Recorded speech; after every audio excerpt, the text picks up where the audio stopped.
Let's come take a trip together today in a world of pure imagination.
In my way. Good morning, everyone. Hi. Morning. I am the Reverend Israel Bufardi. I use he, him for pronouns. I'm the interim minister of this congregation. And it's lovely to see you all here this morning on this bright, sunny day. Here in this place that we call the Universalist Unitarian Church of Halifax. We are a Unitarian Universalist congregation, and we put the word Universalist first because that is part of our heritage as a Universalist heritage congregation. But this morning I suggest it is because we believe that we need all of us. We need all of us to build a sense of heaven on earth together in this place. That we create a beautiful, more loving, and more just world together, and it requires all of us.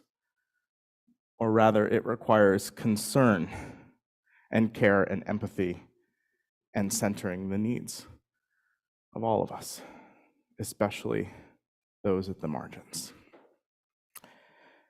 So we gather here as UUs, as Unitarian Universalists, people of questions, people not satisfied with the world as it is, people with their minds and hearts set on the world as it could be.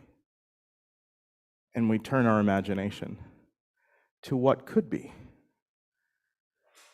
To what could be if we stopped to listen and pay attention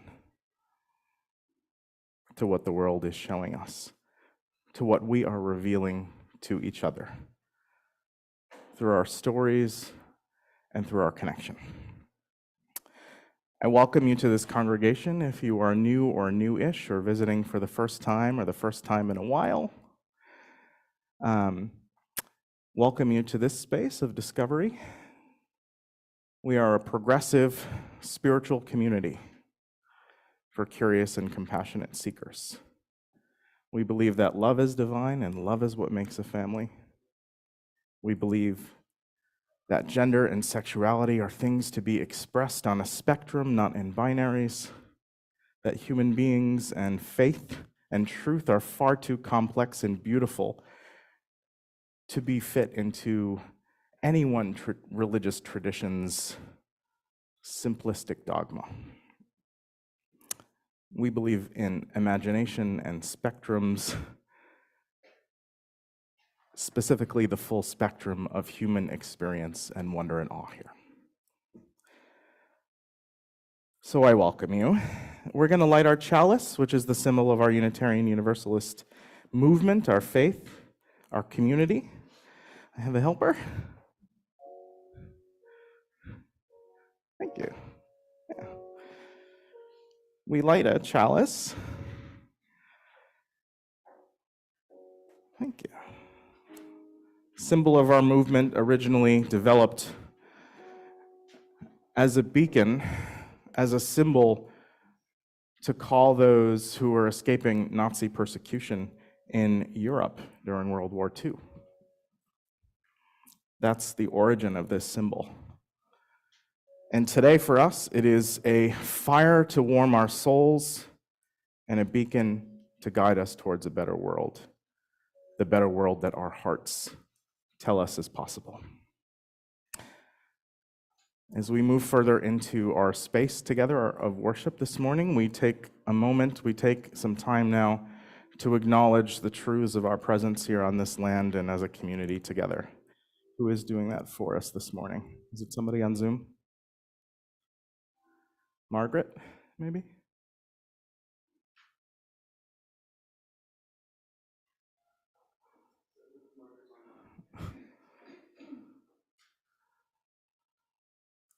Is it not somebody from the climate team? It was Margaret that was supposed to be doing it. And Margaret's not here? Something must have happened because I'd spoken to her and she was preparing to do it. Okay. I suggest you just read what you have on the back of your paper.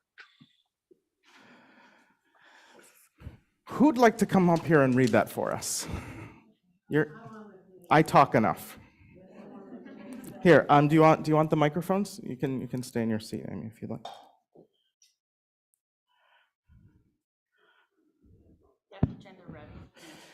There you go.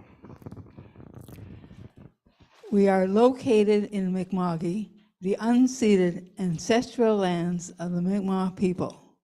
The peace and friendship treaties signed in this territory remind us that we are all treaty people.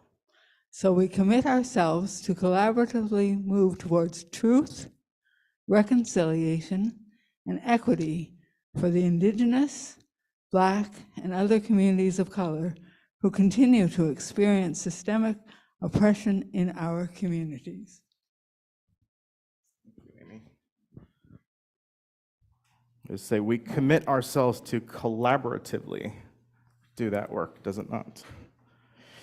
Commit ourselves to collaboratively enter into that process of making the world that our ideals and our visions tell us is possible, of reconciling a sense of right relationship that perhaps never was, but could be, with each other and with the earth itself. We do this collaboratively, as a community together and as a community with other communities who are present in our community. Change begins here in our community, so take a moment now to greet the people that you are gathered here with to enter into that collaborative change. Greet your neighbors. Hi, neighbors on Zoom.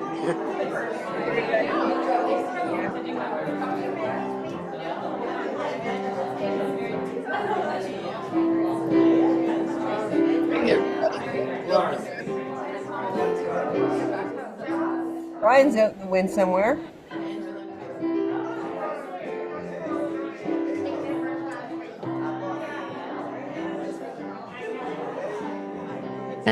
Hello, everybody on Zoom. Hey. Hi, Kim.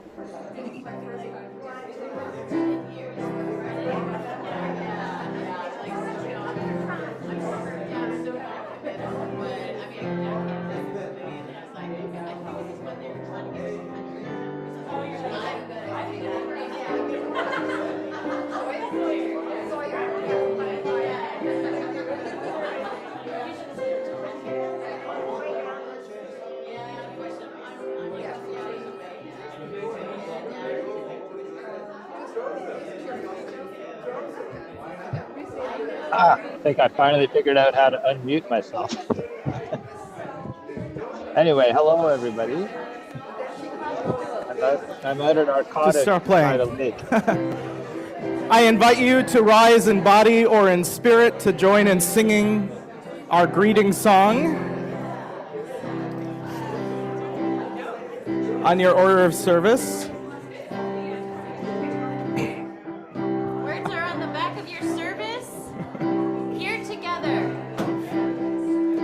1, 2, 3. We are here together in these holy moments, and we're grateful for the winding road that brought us to this place. We are here together in this holy moment, and we're grateful for the winding road until us to this place. I haven't had my coffee this morning. Thank you for helping. I'm very pleased that you want to connect with each other so much. And yet we have a road to travel this morning as well. And that road will continue. We are here in this space because of the winding road that brings us together, and we are here to explore some questions of meaning and discovery and creativity. We are here because our faith is a faith of questions. We ask ourselves in a moment through a song again, do you hear? Whether or not you actually hear, perhaps your hearing is not as great as it used to be or never was great.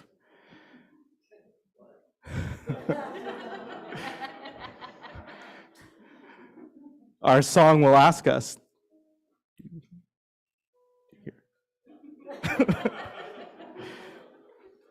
do you hear? Do you perceive? Can you turn your attention with your senses, whichever ones are serving you well today, to the truths of the world,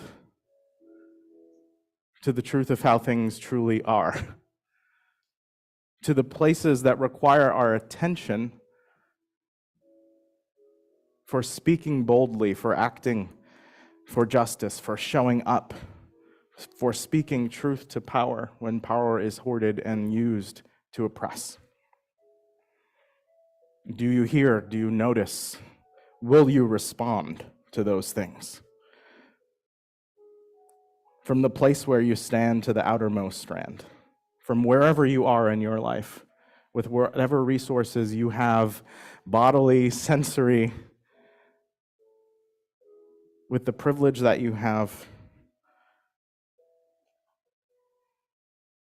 will you notice? Whoever you are, whatever place you are in your life, will you notice all the dreams, all the dares, all the sighs, all the prayers? Will you notice that they are yours, mine, and theirs, that they are all of ours? That we are universalists first, before we are Unitarians, at least in name, in this congregation. So it is time for courage, time for speaking up, time for dreaming bold, beautiful, and creative acts of resistance. That is what our song teaches us, tells us, asks us to reflect on this morning. It's time, do you hear? Join will you join me in singing that message? Do you hear? Number 112 in the Gray Hymnal.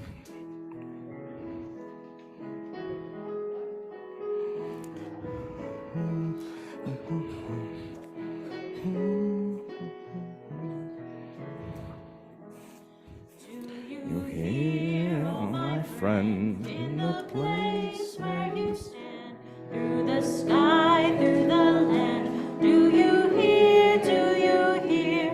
In the heights on the plain, in the vale on the main, in the sun, in the rain. Do you hear? Do you hear? Through the roar, through the rush, through the throng, through the crush. Do you hear in the hush of your soul, of your soul? Hear the cry, fear won't still. Hear the heart call to will. Hear a sigh, startling thrill in your soul, in your soul. From the place where you stand to the uttermost strand, do you hear, oh my friend? Do you hear, do you hear? All the dreams, all the dares, all the sighs, all the prayers, they are yours, mine and theirs. Do you hear, do you hear?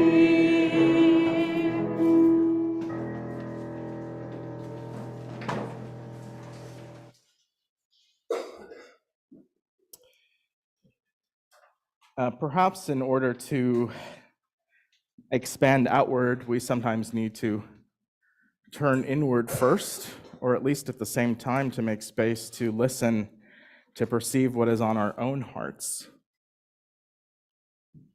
The cries and the sighs and the dreams and the dares in our own hearts. We need to make space to listen to them, to pay attention to the places that our hearts are broken and heavy, to pay attention to the places where our hearts are hopeful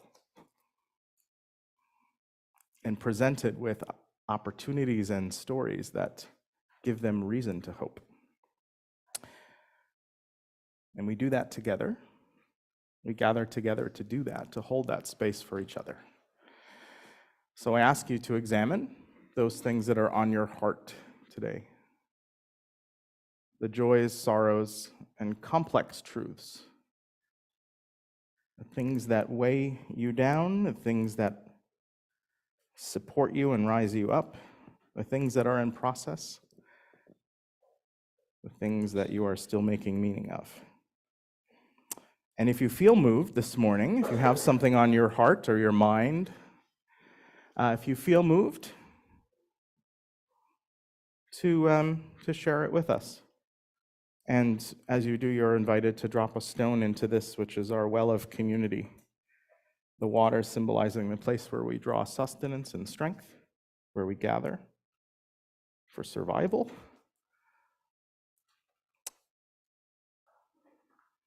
You're invited to drop a stone or a rock or some other object in here to watch it ripple out, reminding us that our actions have effects on each other and we're all connected.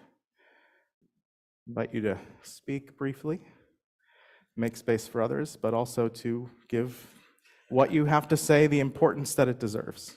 Thank you. I have a joy to report. Oh, I must have accidentally, just that button right there. Yep. This is a joy. Last week, we took up a collection for our new defibrillator. And following that collection, which came to $695, we put out a UU info to say where we were at. We had an immediate little flurry of donations for another 400, and then someone matched the original $695.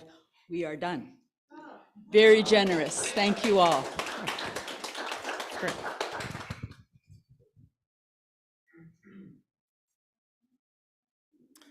If you'd like, if anyone wants me to bring the microphone over to them too, I can.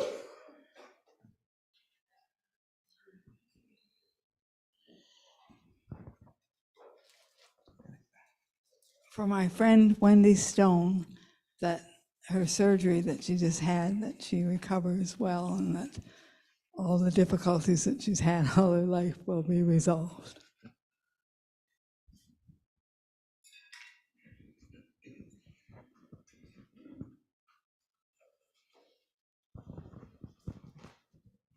I have a small joy. I completed my first sewing project yesterday, and here it is. It's this tote bag right here. So really proud of myself and happy about that. That's beautiful. Thank you.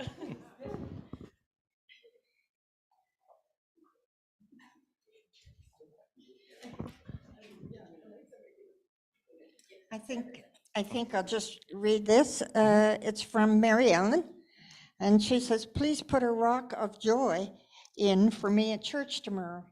I may not be able to be there on Zoom. My bed sitting room suite became available, and I've signed the lease for May 15th.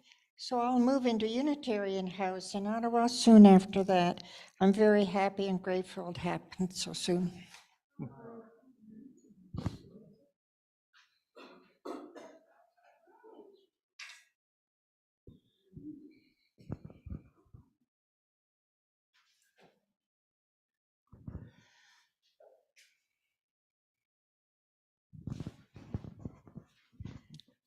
I'll say a little expression of joy and gratitude to Israel for leading the spiritual discussion group over the last, I think that was 7 or 8 weeks. It was really impactful, and like a lot of really great conversations and insights came out of that, and it's been quite meaningful to me, so thank you. You're welcome. And thank you to the yeah, you're welcome. And I'd say thank you to the others who were in that discussion group too. Oh, I put one in. I put one in, but you can put another one in if you want to.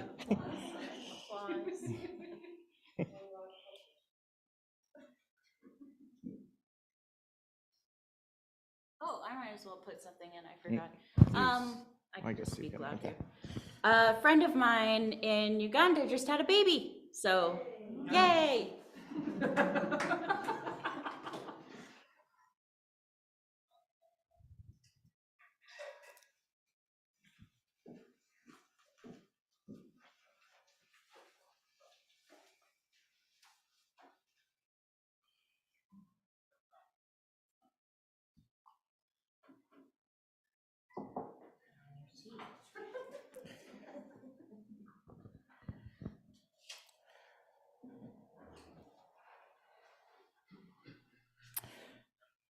For everything, for all of the things that all of us carry in our hearts, on every day, on this day and every day,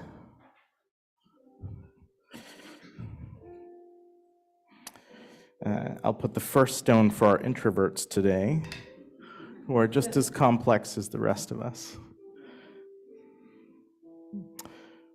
For the mysteries in all of us, and the wonder and awe, for the joys of new beginning, for the sorrows of loss,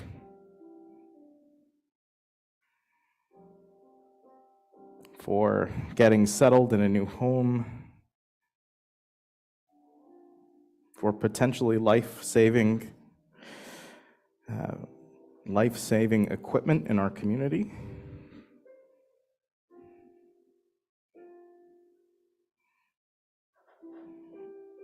for new skills and projects accomplished, for all of those ways that we challenge ourselves to grow and to try new things, for taking them up and for actually completing them sometimes.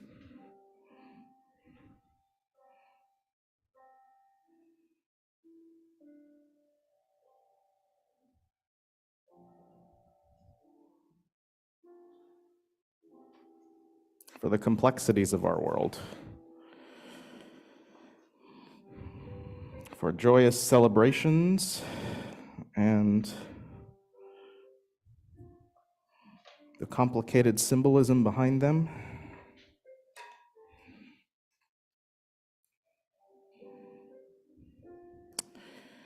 or the things that feel like they might weigh us completely down, for the community of strength that holds us, for the many things that keep us afloat, and remind us of the potential for growth and creativity always in our midst. For all of the complexities of you in the world and our community, I'm going to invite you to take some silence with our music.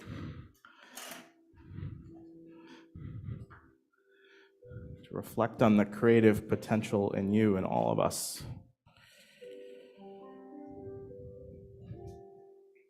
And on everything that our life has to teach us.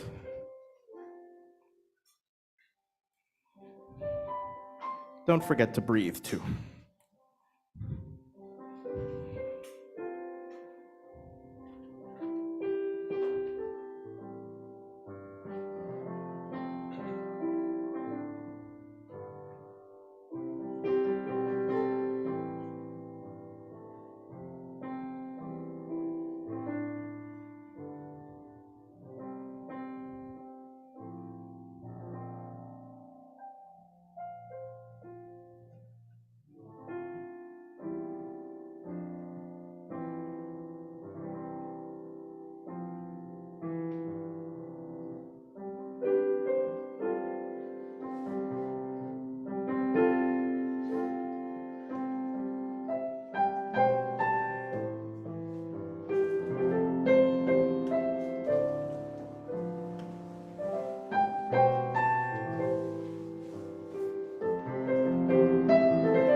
Invite you to join in singing if you wish, or just to let the music keep holding you in this space.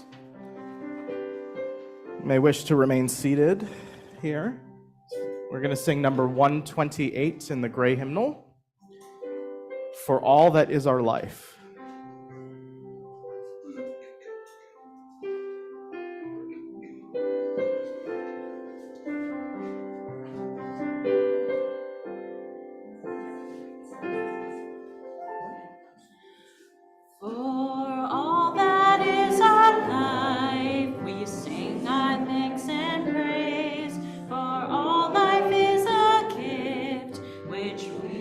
Called to use to build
We're here to use the things that we have, whether they work all the time or don't, or fall apart on us sometimes, to use what we have been given in this life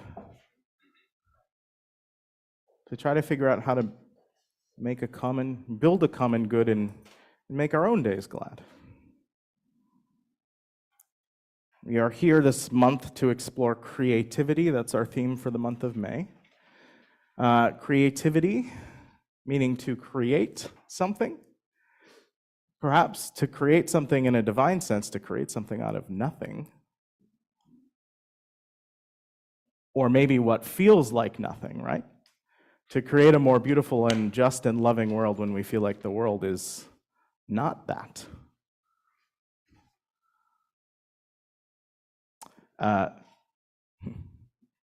There's a favorite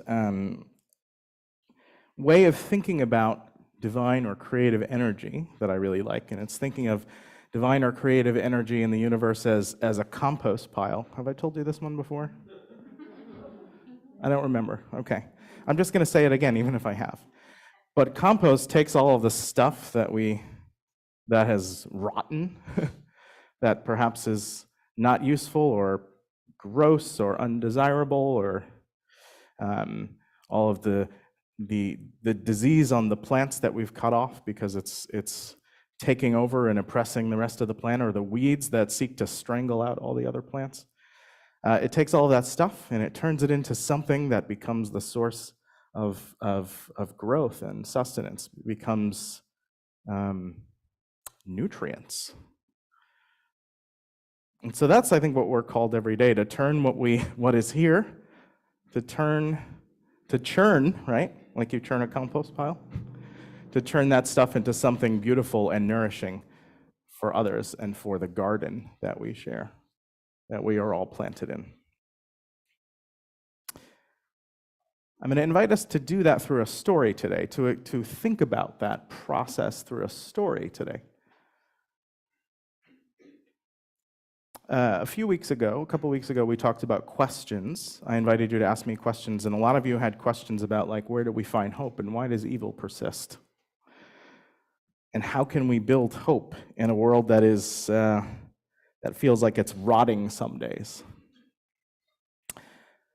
I do believe,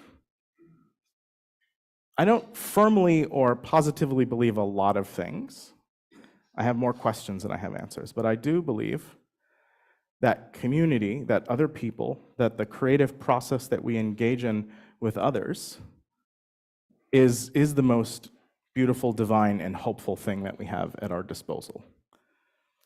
That the potential for creatively meeting the problems of the world is the most divine thing that we have available at our disposal, even if it is totally human. And even if it's something that totally moves through people and comes from people. We also have the ability to do just the opposite together. We have the ability to come together and oppress others and take and divide and hurt. We have that ability too. So it's a complex truth. And so together, as people of intentionality, of spirituality, of faith, of intentionality, people of love, we come together to use that power for love and justice. So, the ability to turn opponents into friends, the possibility of changing opponents into friends, that powerful force of love that has been called beloved community. That's the definition of beloved community from the Reverend Dr. Martin Luther King and others who have been a part of shaping what that phrase means. That powerful force of love. I believe that's something that we are capable of practicing. I have one quote for you that I want to read for you, and then I want to tell you a story that will explain why I think that is actually possible. Why I think that it is actually possible to turn the crap in the compost heap into love. Why it is actually possible to turn disconnection into connection. Well, it doesn't just happen magically. And I'd invite you to think about it in framing as beloved community, which is about transforming opponents into friends. So, and this starts on a local communal level and kind of goes up. The concept, I think, is applicable to the wider world. So Adrienne Marie Brown talked about meaningful collaboration. So this is the process that I'm talking about of beloved community. He said, meaningful collaboration both relies on and deepens relationships. The stronger the bond between the people or groups in collaboration, the more possibility that you can hold. So it's the bonds that we forge together to be able to collaborate. The stronger those bonds, those connections, the more possibility you can hold. When you try to enter into this kind of work, you have to notice something. Notice who you feel drawn to, the people you like, right? Notice where you find ease, but also notice who challenges you. Who challenges you? Who makes the edges of your ideas grow or fortify? So who challenges your ideas? I find that my best work has happened during my most challenging collaborations, because there are actual differences that are converging and creating more space, ways forward that serve more than one worldview. So what Adrienne Marie Brown is a pretty cool activist, by the way, artist, activist, author of a book called Emergent Strategy.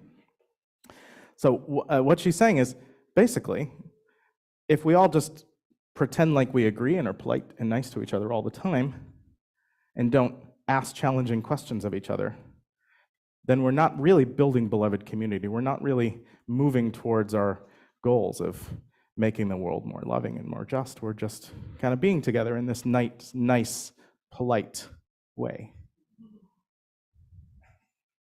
which is nice. But is it transformative? The story that I want to tell you is this. I have experienced some of this in many aspects of my life, but there's one particular way that I experienced this process, and it was in an unlikely place. It was through some work that I did, graduate work that I had done when I was in graduate school. Obviously, graduate school, yeah. Where I worked with an organization that worked inside of a youth correctional facility, so a prison for kids, and this is in the States. And I never would have occurred to me that this was a place that would teach me what the process of beloved community could look like, but that's where I discovered it. And it kind of revealing to me that it might be really hard to think about how we build the more just and loving world when things feel really awful and hard. It might even when things feel totally hopeless, right? That's the way our world can feel so often today. I think that it begins, like I said, with genuine, authentic conversation, with deep listening and sharing our stories and our dreams, with creatively reimagining our community. This is actually why I've also asked you to talk with each other sometimes, because it's uncomfortable, and I know that you don't like it. And that's exactly why it's important to do it, by the way. It should be uncomfortable and awkward and weird. So, first time I entered this, I'm going to call it a prison, even though that's not the terminology that's used, but that's what it really is. Place to lock kids away from society. First time I entered this place, I had this very deep, stark feeling of hopelessness. I remember, I don't know how, this is my memory, so this is the impression I had. The sun was covered by storm clouds that retreated immediately as I was about to enter this building. In the lobby, everything was gray. Even the lights were in cages, right? Even the light bulbs were in cages. When I walked in, There was a man in a uniform behind a desk that I walked up to, and I went to try to greet him to tell him while I was there, and I smiled, because that's what I do. And all I got was have a seat. 32 minutes, and exactly 276 ceiling tiles later, I see coming out of the doorway, like kind of across the room, like over there, this guard, right? Prison guard, walking up to me.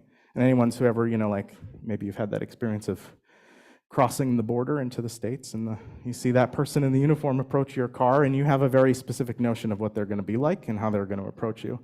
And it affects how you act towards them, right? And so I'm like, I didn't smile because I didn't know if I was supposed to. But he did.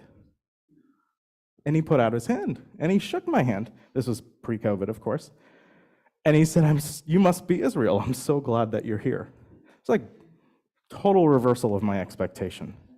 And then he walked me back, and this was like for an orientation thing. I had to get like fingerprinted and stuff like that. And as he walked me back, he told me how much he appreciated this program that I was there to do some work with, and how transformative it was, and how we had so much appreciation for it. So my point is that when I entered this place, right, I had this very distinct notion about what I was going to encounter. And I encountered something different. And you're wondering why. Well, how did this, you might have a particular idea of what a prison guard is like in your head too, just like I did. And you might be wondering why he was different.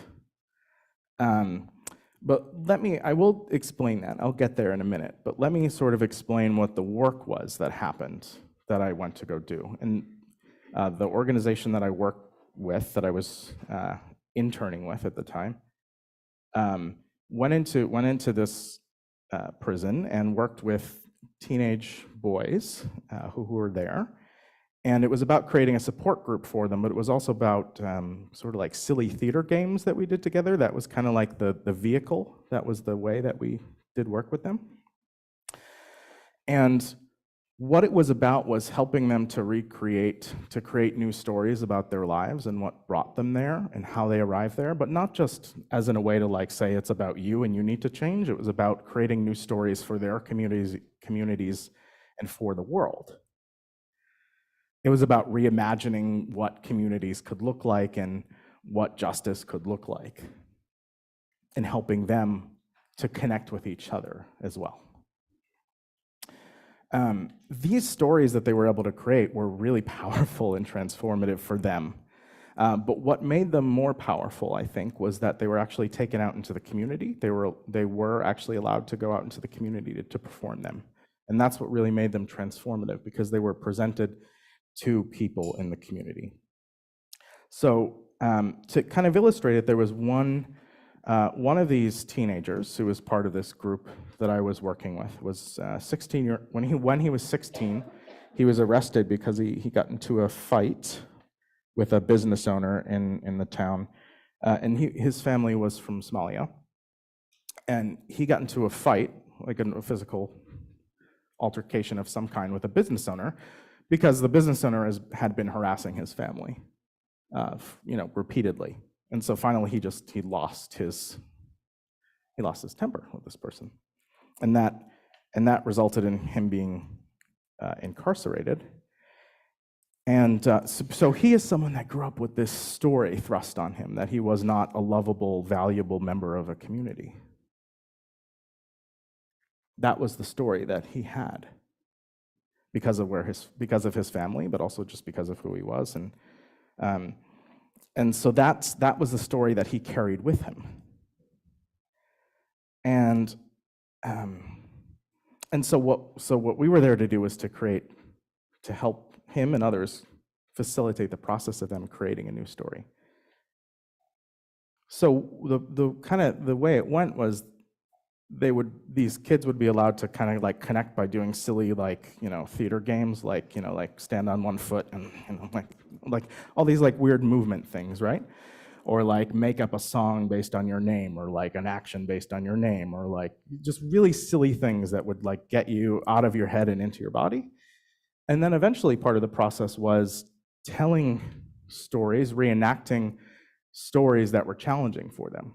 So not like in a way that was trying to re-traumatize anyone, because there was a lot of trust building that had to happen before something like that could occur. And it took time. It took a good amount of time. And so they reenacted these stories together, the hard ones, the challenging ones, and then together they came up with a version of the story in like improv way, right? How could this look like differently? How could this be different? What could be a different way of being in your community? And that was what got turned into a play that was taken out in the community and performed for people in the community to witness, which was presenting a new idea for what the community could be like by these kids who had experienced this level of harassment or oppression. A lot of times their stories were about racism, because a lot of them were kids of color, and often from immigrant families or refugee families. A lot of them had stories about substance abuse and things like that because of their backgrounds or the stress that they endured in their lives. And so they were creating together a new way, a new idea. And one of the nights when the story was taken out into the community, you're still thinking about that guard, by the way, from the beginning of the story? I haven't forgotten about him, so I hope you haven't either. So that guard, that guy, had been sort of stationed in the room with these kids, right? Once upon a time. And he was there as a silent witness to this process of them telling these stories to each other and creating new ones. And it was his job, so at first he was there just to be in the room to make sure that they were behaving themselves, because that's what he was there for, to keep them in line. But he was watching this whole process as he was witnessing it. And eventually, this guy was kind of a jerk, I was told beforehand. That's how he was described to me by a couple of the kids, right? And the people that I was there to do the work with. They said he used to be like very cold and kind of like exactly that US Customs border guard that you have that image in your mind, right? He was like that. And one day they invited him to join in with them in one of the silly theater games. And he said yes. He made himself a little bit vulnerable that day. And then he slowly, I'm not going to pretend like it was perfect, like, right? He still had a gun, right? Right? Okay? He still had power over them. But he made himself a little bit vulnerable. And he went out with them one of the nights when they went to perform their play for the community. And the theme of the play was redefining masculinity. So it was creating a new definition of what it meant to be a man. And they had this sort of play, this story about how, they grew up in households where they thought that to be a man meant that you had to, you couldn't have feelings. You responded to things with anger, with violence, and that was how you express yourself. Those were the only acceptable ways of expressing yourself as a man. And they presented something that was different, that was more nuanced, that was human, that challenged the notion of why do we even need to have ideas of what it means to be a man or a woman or some other expression of gender. And that love and expression and authenticity aren't bound by your genitalia and the gender role that has been thrust upon you by society.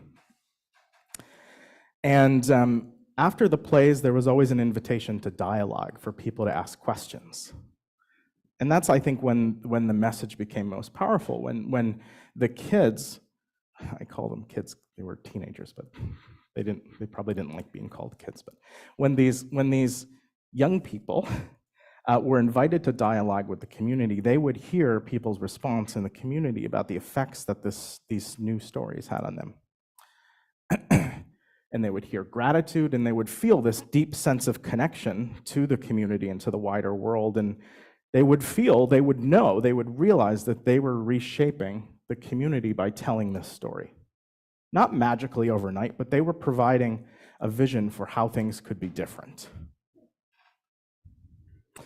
And so at the end of that night, that the guard, the guy, he was in the room when the questions were being asked, and he was kind of like sat quietly off to the side, and until almost the very end, I think it was the very end, and he finally raised his hand and he had a comment, and he shared with these young men how powerful that this experience of this play had been. Not only because he witnessed it being developed, remember, and he shared with them how proud he was of them, which was incredible, how much he appreciated it, this new story, and how it actually really resonated with his own experience, because he had a very similar experience as these kids. And somehow he ended up in the prison, but not as an incarcerated person, but as a person there to uphold the oppression of incarceration. He could have just as easily as had ended up in their spot, right? But instead he was on this side of upholding the oppression, but was also this sense of being oppressed himself because of this story that he carried about what his gender could mean or had to mean for him. And by the way, by the end of his comment, he was crying or like tearing up, right? Which for him was probably which for a person like that is the equivalent of bawling your eyes out, right? He was tearing, visibly emotional. And so I ask you, why was he so happy to see me that day?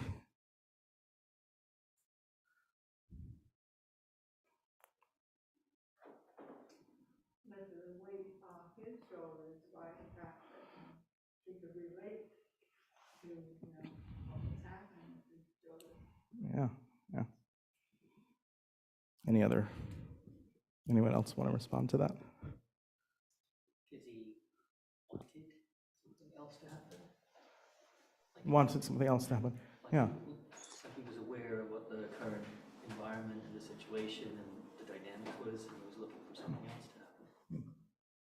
Yeah, I mean, he became a really big supporter of this program after that experience, right? And so he believed in it.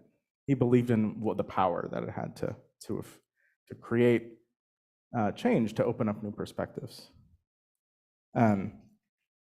He understood its power. To me, I understood its power, but I also understood that it was a process that didn't happen quickly, right? It didn't 100% change who this guy was, right? But it did change him a lot. And I think it changed a lot of people who had this experience of witnessing it, and me too.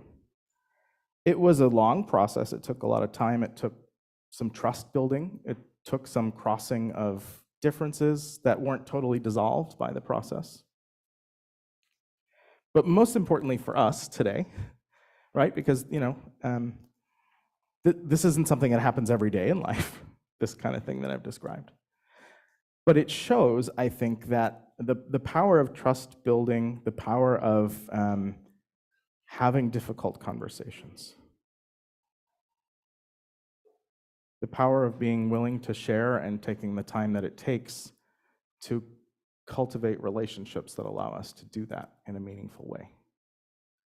And I think it shows that it is worth it to have bold dreams for our community. It is worth it to tell dreams, to tell stories that are bold and visionary and unrealistic to each other. It is worth it, because they go somewhere, even if they don't go exactly the way that we want them to or expect them to. This is this whole process that I was describing was using a method called theater of the oppressed, by the way, developed by a Brazilian named Paulo Freire. Is an educator, really interesting activist, and artist who developed this process. And you can read about it. But he said this about the process. This was my translation from Portuguese. So if anybody speaks Portuguese, you can go and find the original and tell me if you think I'm wrong. He said, nobody liberates nobody. Nobody liberates themselves alone. Human beings liberate themselves in communion. So when we share, when we listen, when we take risks, we create something beautiful together. That's what creativity is about to me.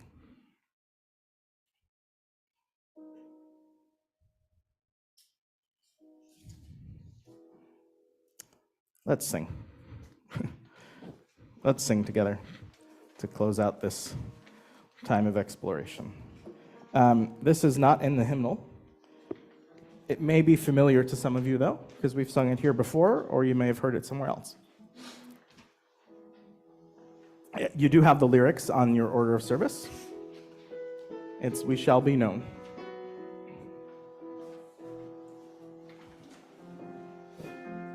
You can stand if you want or sit to let the music lead you. We shall be known by the company we keep, by the ones who circle round to tend these bars. We shall be known by the ones who sow and reap the seeds of change alive from deep within the earth. It is time now, it is time now that we thrive. It is time we lead ourselves into the well. It is time now, and what a time to be alive. In this great turning we shall learn to lead in love. In this great turning we shall learn to lead in love.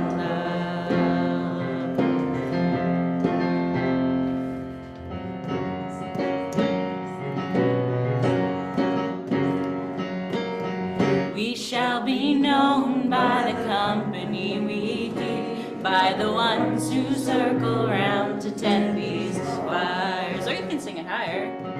We shall be known by the ones who sow and reap seeds of change alive from deep within these earth. It is time now, it is time now that we thrive. It is time we lead ourselves into the well. It is time now, what a time to be alive. In this great turning we shall learn to lead in love. In this great turning we shall learn to lead in love. Let's do the chorus again. Oh, it is time now, it is time now that we thrive. It is time we lead ourselves into the well. It is time now, and what a time to be alive. In this great turning we shall learn to lead in love. In this great turning we shall learn to lead in love.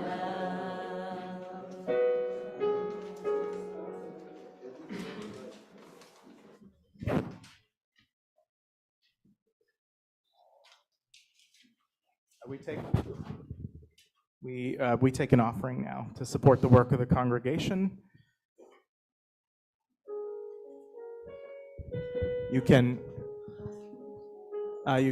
donate by e-transfer by sending an email to treasurer@uuch.ca. No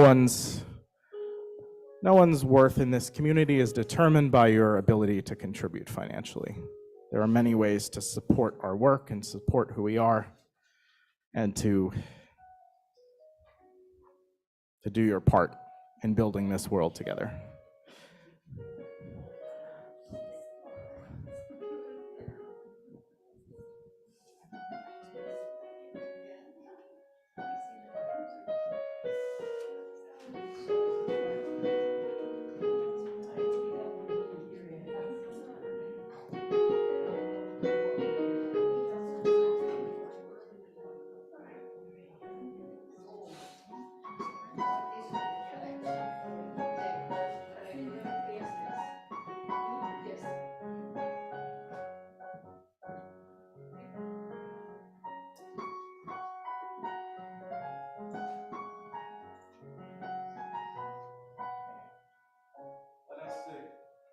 Let us express gratitude for this time that we have spent together now by singing our closing song. Here together on your order of service, the closing part.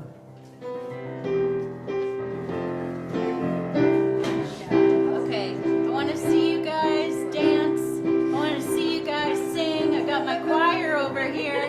Come on, you guys have to lead. We have spent time together, and these holy moments give us strength to go down the winding road until we meet again. We have spent time together, and these holy moments give us strength to go down the winding road until we meet again. And my prayer for you is a peace that's true until we meet again.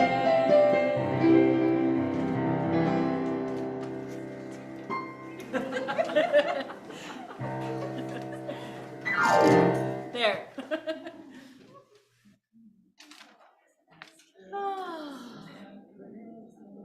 I like that story.